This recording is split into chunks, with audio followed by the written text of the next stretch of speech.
Hi ಹೆಂಗಿದ್ರಿ? ನಾ first ವೀಡಿಯೋದಾಗ ಹೇಳ್ದಂಗೆ ಫ್ರೆಂಡಿಗೆ ಒಂದು ಲ್ಯಾಪ್ಟಾಪ್ ತಗೊಂಕೆ ಕ್ರೋಮಾ ಸೆಂಟ್ರಿಗೆ ಬಂತೆ.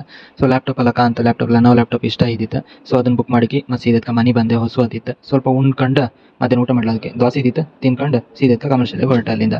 ಸೊ ಅಲ್ಲಿಂದ ಆಪತ್ತು ಹಿಂಗೆ ಎಂಥ ಉರಿ ಬಿಸಿಲು ಅಂದರೆ ಯಾವ ರೋಡಲ್ಲೂ ಉರಿ ಕಾವು ಬಂದು ಸಿಕ್ಕಾಪಟ್ಟೆ ಮೈ ಹೊಡಿತಿತ್ತು.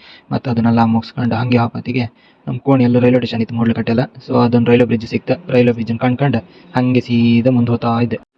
ಮುಂದೆ ಹೋಗ್ತಾ ಅಣ್ಣನ ಮನೆ ಅಂತ ಬಂತೆ. ಸೊ ಮನೆಗೆ ಹೋಗಿ ಬಟ್ಟೆ ಎಲ್ಲ ಚೇಂಜ್ ಮಾಡ್ಕೊಂಡು ಸೀದಾ ಅಲ್ಲಿ ಮನೆ ಎದುರು ಶಾಲೆಯಲ್ಲಿ ಕಲ್ಪೋತ್ಸವ ಅಂತ ಮಾಡ್ತಾಯಿದ್ರು. ಯಕ್ಷಗಾನ ಸ್ಟಾರ್ಟ್ ಮಾಡಿ 1 ವರ್ಷ ಆಯ್ತು ಅದ್ರದ್ದು. ಸೊ ಹಂಗೆ ಬಂದೆ ಅಂತ ನಮ್ಮ ಮನೆ ಮಕ್ಕಳದ್ದು ಯಕ್ಷಗಾನ ಇತ್ತು. ಹಂಗೆ ಅದೆಲ್ಲ ಕಂಡ್ಕೊಂಡು ಮಕ್ಕಳನ್ನ ಮಾತಾಡ್ಸ್ಕೊಂಡು ಸೀದಾ ಇಲ್ಲಿ ಬಂದು ಕೂಕಂತೆ ಲೈವ್ ಮಾಡ್ತಿದ್ದು ಬೇರೆ ಎಲ್ಲ ನಮ್ದು ಯಕ್ಷ ಟಿವಿ ಕನ್ನಡ ಅಂತ ಫೇಮಸ್ ಯೂಟ್ಯೂಬರ್.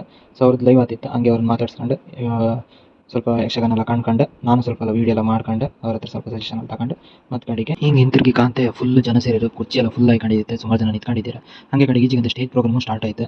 ನಮ್ಮದು ಕಮರ್ಷಿಯಲ್ ದೇವಸ್ಥಾನದಿಂದ ಆಡಳಿತ ಮುಕ್ತೇಶ್ವರ ಸಚ್ಚಿದಾನಂದ ಛತ್ರವರು ಒಂದೆರಡು ಕಲ್ಪೋತ್ಸವ ಬಗ್ಗೆ ಮಾತಾಡಿ ಮತ್ತು ಕಡೆಗೆ ಅವರು ಹೋದ್ರು.